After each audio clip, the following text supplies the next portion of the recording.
നമ്മുടെ മിറ്റത്ത് കൂണുണ്ടായേക്കുവാണ്. അപ്പൊ നമുക്ക് പറിച്ചാലോ? ഇന്ന് നമുക്കൊരു സ്പെഷ്യൽ കറിയാണ്, കൂണ് കറി. പാവക്കൂണ്, ഇതിനെ പാവക്കൂണെന്നാണ് പറയുന്നത്. ഇന്നാൾ ഇതുപോലെ 2 എണ്ണം ഉണ്ടായി.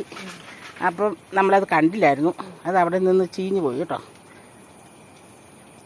അടിച്ചു വാരി തെളിച്ചിടുന്ന മുറ്റത്താണ് കൂണുണ്ടായിരിക്കുന്നത്. ചാമ്പമരത്തിൻ്റെ ചൂട്ടിലാണല്ലോ.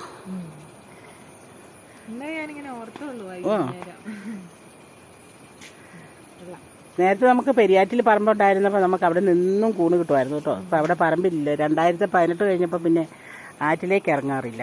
അതുകൊണ്ട് നമുക്ക് അവിടെ നിന്ന് കൂണ് കിട്ടാറുമില്ല. അപ്പം നമ്മുടെ ഇന്നത്തെ സ്പെഷ്യൽ കൂണ് കറി. നിങ്ങൾക്ക് ആർക്കെങ്കിലും ഇന്നോ ഇന്നലെയോ ഒക്കെ കൂണ് കിട്ടിയിട്ടുണ്ടോ? കറി വെച്ചിട്ടുണ്ടോ? അതുണ്ടോ, നമ്മളിച്ചിരി ഏലക്കൃഷി ഈ വർഷം തുടങ്ങാൻ പോവുകയാണേ. ഇന്നലെ പപ്പയും മോനും കൂടെ പോയി കുറച്ച് ഏലത്തൈ കൊണ്ടുവന്നിട്ടുണ്ട് കേട്ടോ. ഇന്ന് പപ്പ ഏലത്തൈ നടിയിലാണ് ഇന്നത്തെ ഞായറാഴ്ചത്തെ പണി. ഇതിന് നടാൻ വേണ്ടിയിട്ട് കോലൊക്കെ വെട്ടണം. കോല് വെട്ടി ഈ കുഴിയെടുക്കുന്നതോടനുസരിച്ച് കോലൊക്കെ നാട്ടി വെച്ചിട്ട് അതേൽ പിടിച്ച് കെട്ടണം, കാറ്റ് മറിച്ച് കളയാതെ ഏലത്തൈന്. അടുത്ത വർഷം നമുക്ക് നല്ലൊരു തോട്ടത്തിൻ്റെ വീഡിയോ എടുക്കാൻ പറ്റുമോ ഇല്ലയോ എന്ന് അറിയത്തില്ല. നമുക്ക് നട്ടു നോക്കാം. നന്നായി വരുവാണെങ്കിൽ നമ്മൾ വീഡിയോ ഒക്കെ എടുക്കുന്നതാണ്, കാണിക്കുന്നതാണ്.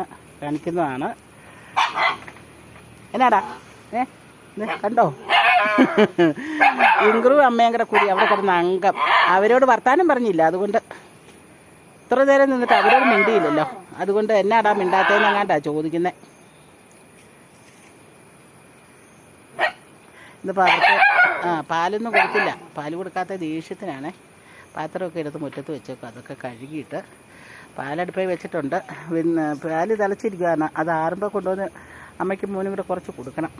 അത് കൊടുക്കുന്നതോടം വരെ അംഗം നടക്കും. ഇന്നെന്തായാലും കുറച്ച് മഴയ്ക്ക് കുറവുണ്ട് കേട്ടോ. അതുകൊണ്ട് നമുക്കിന്ന് നടാൻ പറ്റും.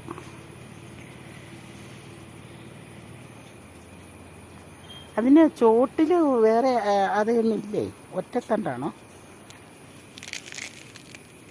ഇങ്ങനെയാണോ ഇരിക്കുന്നത്? ഇപ്പം നമ്മുടെ ഹൈ റേഞ്ചിലേക്ക് എല്ലാവരും ഏലക്കൃഷിയാണ് മെയിനായിട്ട് ചെയ്യുന്നത്.